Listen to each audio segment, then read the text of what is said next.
Giliran orang lain ke kita, alam nashrah laka sadrak wa wada'na anka wizrak.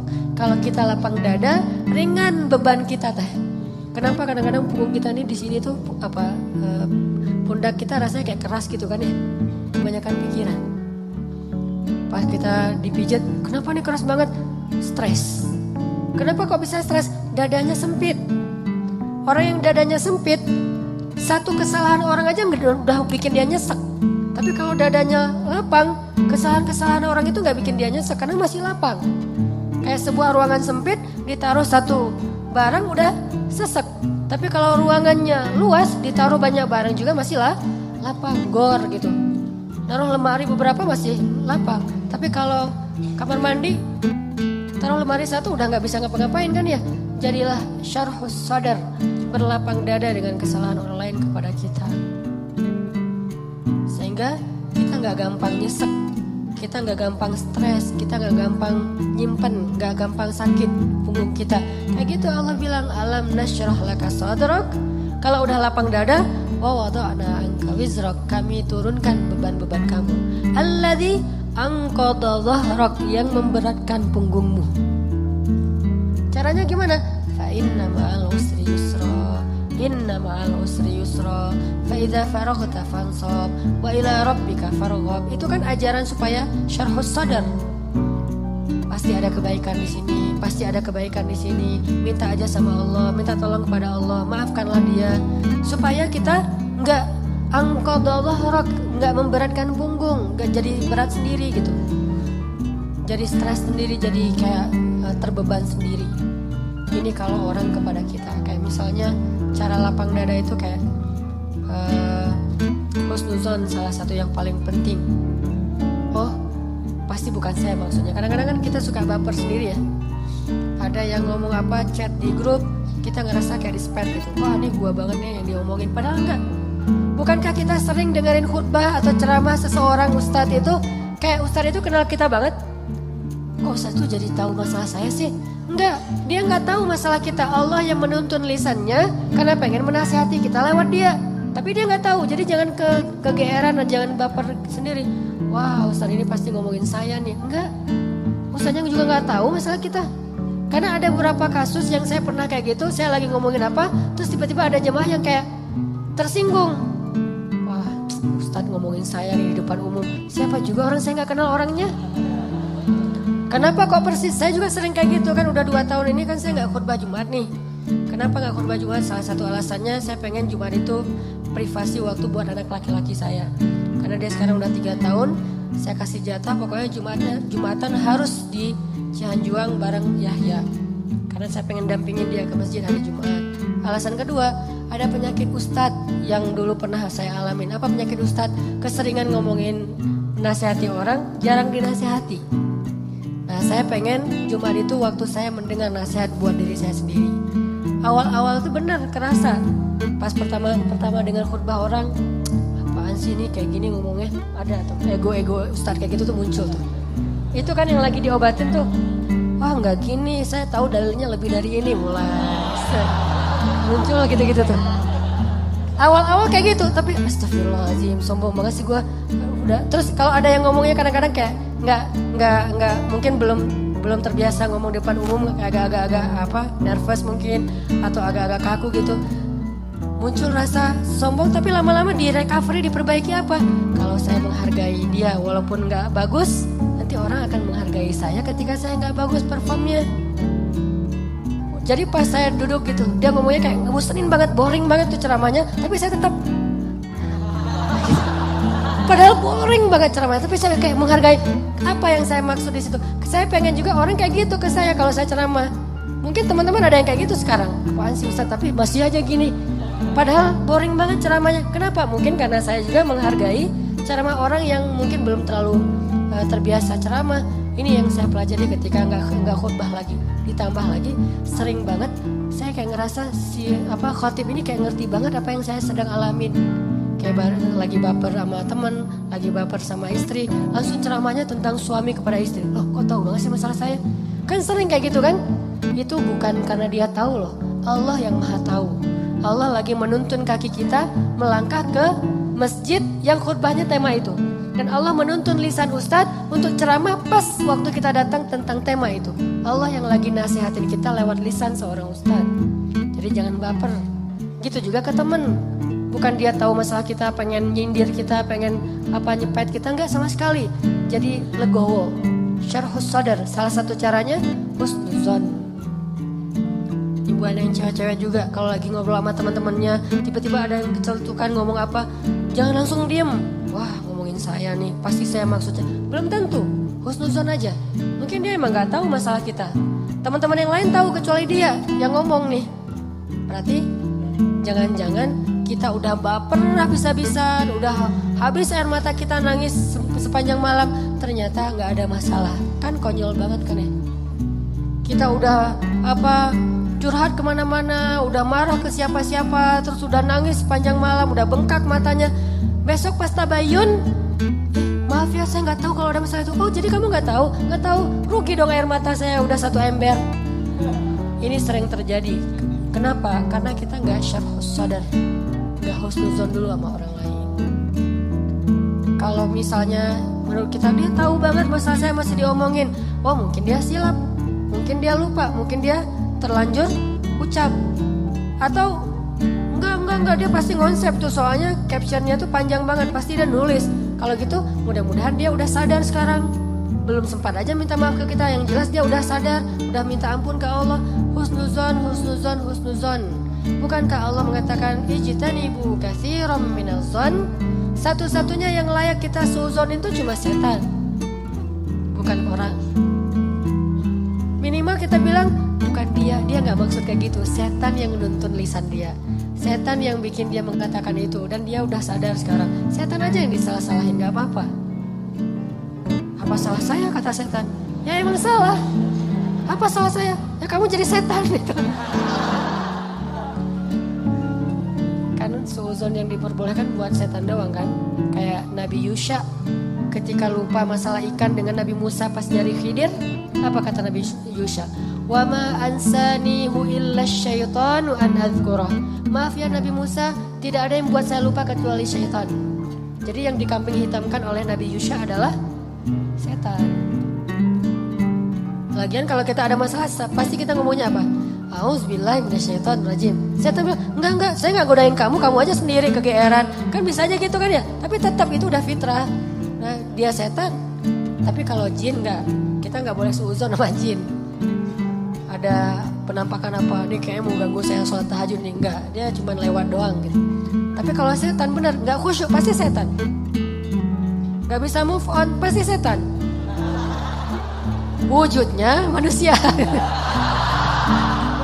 Kan setan itu minal jinnati wan nas ya, dari jin dan manusia tuh. Enggak. Bercanda, astagfirullahaladzim. Nanti saya di report, di ban lagi akun saya sama mantan-mantan. Banyak gening. Oke. Dari orang ke kita, syarhus sadar. Cara syarhus sadar, lapang dada gimana? Husnuzon. Dan ini nggak bisa sekaligus teman-teman, saya juga masih belajar husnuzon. Oh mungkin. Iltamis li akhika alfa uzrin. Cari 1000 alasan buat saudara kamu. Kalau nggak bisa gitu minimal cuek. Arti cuek gak usah dipikirin, gak usah dibahas. Kadang-kadang ngebahas satu masalah sebetulnya cara lain buat setan untuk bikin kita gak pernah bisa selesai dengan masalah itu. Terus aja dibikin berlarut-larut. Kayak ada teman kita habis ada masalah sama temannya yang lain, gak usah dibahas sama kita. Kemarin gimana masalahnya, udah beres? Jangan ditanya, udah aja lupain.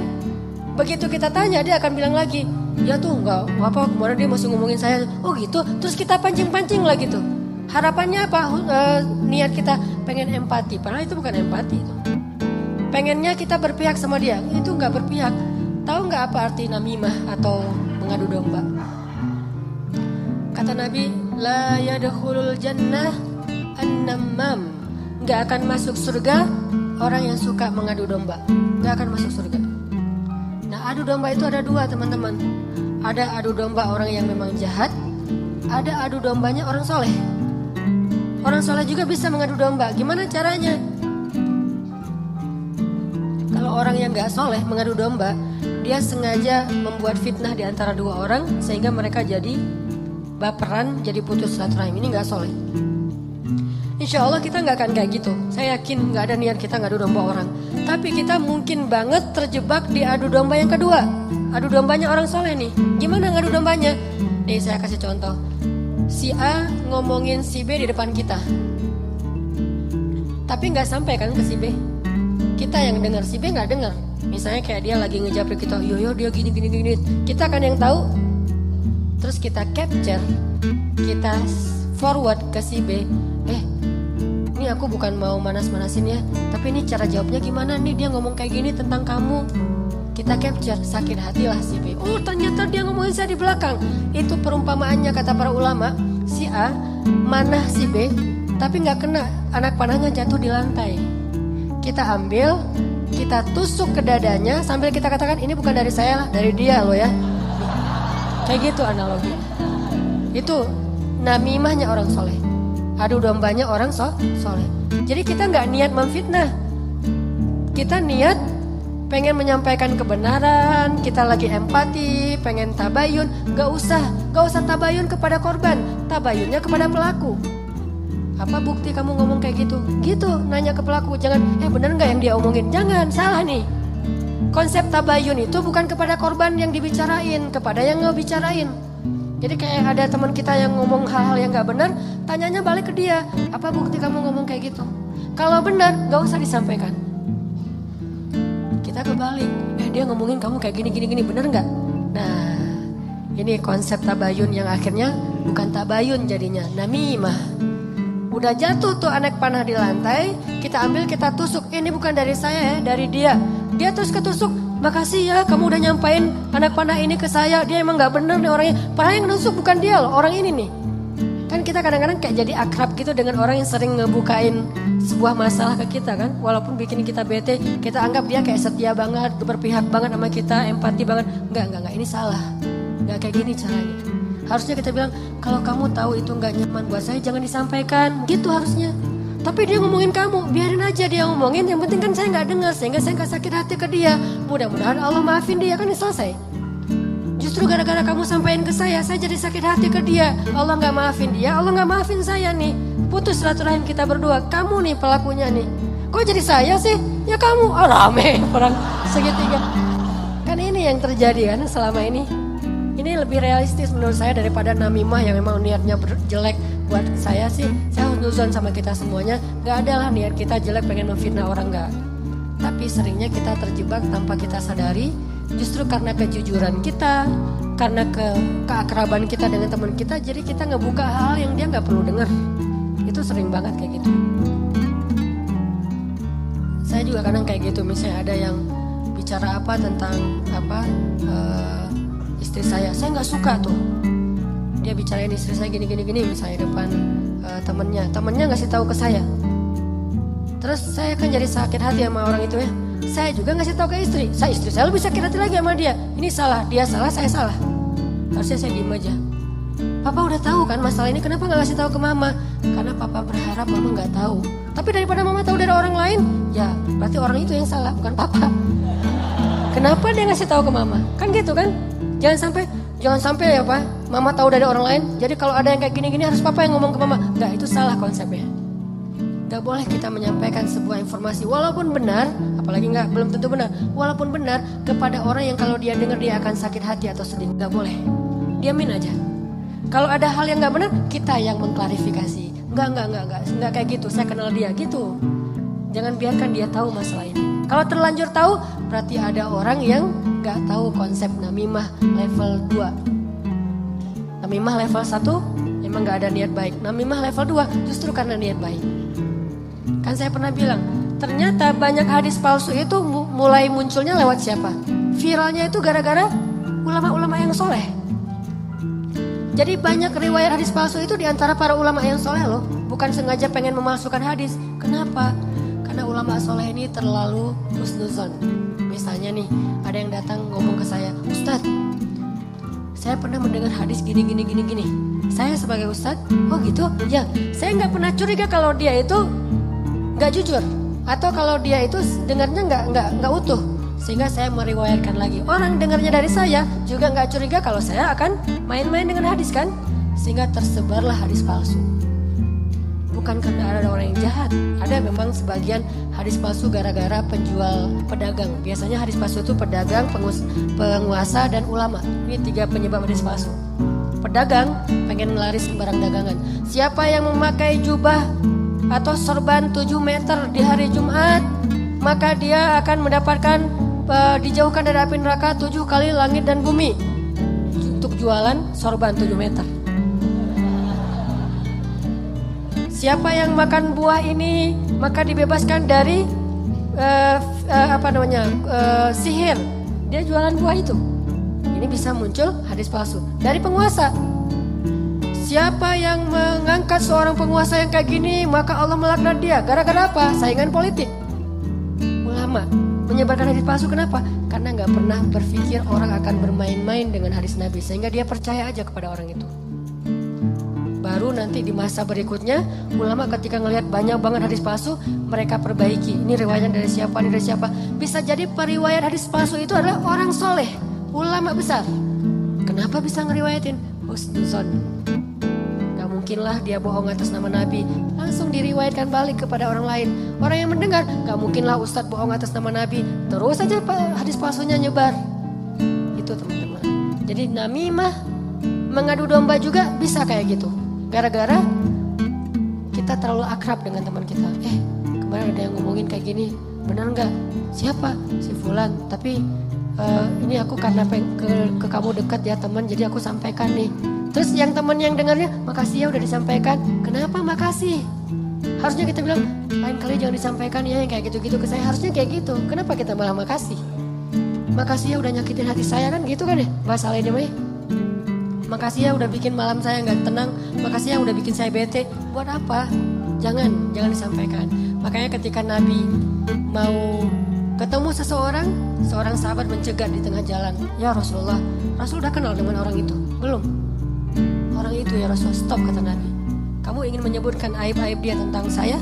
Ya Rasul, biar Rasulullah tahu siapa orangnya. Jangan, saya nggak mau ketemu seseorang yang membuat saya bete duluan tentang dia. Biar saya ketemu dengan dia dan saya nggak tahu apa-apa tentang dia. Jadi Nabi bisa nyaman bicara, Nabi menghargai orang lain. Jadi teman-teman, kalau kita ke orang jaga perasaannya, kalau orang ke kita berlapang dada, husnuzon, maafin, lupain, gak usah dibahas, gak usah diperpanjang. Apalagi kita kayak ada kasus misalnya, ada 2 orang yang lagi punya masalah rumah tangga. Kita kayak sebagai temennya atau fansnya atau followersnya, kita kayak pengen nunjukin sikap membela gitu. Salah satunya kita bela, akhirnya kita bikin akun khusus untuk pembela si A, yang B juga pembela si B. Akhirnya kita rame gitu. Sebetulnya kita lagi mengadu domba 2 orang suami istri ini loh. Harusnya kita kalau nggak bisa mendamaikan, diam.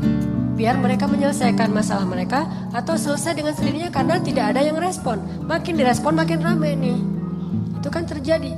Jangan-jangan nauzubillah nih teman-teman, ada peran kita di dalam perceraian 2 orang yang mungkin terjadi, atau 3 orang atau 4 orang atau sekian banyak orang cerai gara-gara kita nih. Kenapa gara-gara saya Ustaz? Gara-gara kita ngebelain dia. Makin dia mantap untuk menceraikan pasangannya. Benar juga ya kata kamu, berarti saya harus menceraikan istri saya. Enggak, saya nggak nyuruh cerai ya, tapi dia emang kayak gitu orangnya. Nah ini sering kayak gitu. Ke teman kita juga kayak gitu, ke kantor, di kuliah, di persahabatan. Ini namimah teman-teman. La yadkhulul jannah an-namam. Gak masuk surga orang yang menyebarkan permusuhan atau mengadu domba. Terakhir, mudah-mudahan kita benar-benar bisa menjalankan 2 konsep ini. Satu surat At-Taubah, Ra'fah. Satu lagi surat Al-Insyirah, Syarhus Sadar, dalam bergaul kita. Sehingga insya Allah kita gak punya banyak masalah di antara teman-teman kita. Udahlah, jangan sampai kita larut terus membahas masalah pribadi. Ada banyak masalah umat yang harus kita bahas. Kalau kita benar-benar seorang muslim yang empati kepada umat, mending kita habisin energi kita buat ngomongin Dayakolot, ngomongin banjir di Bandung Selatan, ngomongin orang-orang yang pengangguran, ngomongin teman-teman kita yang kena narkoba di luar negeri, ngomongin Rohingya, Suriah, Palestina. Apa yang bisa kita bantu buat mereka? Mending energinya dipakai buat itu daripada habis terus energi untuk masalah kita pribadi. Kayaknya egois banget sih. Di sana banyak yang butuh pertolongan kita malah sibuk dengan urusan pribadi. Itu buat saya itu nggak keren. Kita terlalu egois membahas masalah pribadi. Boleh, tapi porsinya jangan kegedean. 30% aja, 70%-nya untuk umat. Saya juga punya masalah keluarga. Semua orang punya masalah keluarga, tapi saya nggak mau berlarut-larut. 30% aja. Sisanya, kalau saya ketemu sama teman, pasti yang dibahas masalah kemaslahatan umat. Mudah-mudahan ini bermanfaat. Mohon maaf kalau ada salah kata. Dan semoga Allah memberi ilham dan taufik dalam hati kita untuk menjalankan apa yang sudah kita dengar, bukan hanya jadi wawasan, bukan hanya jadi teori, bukan hanya jadi sekedar wacana, tapi memperbaiki perilaku dan akhlak kita.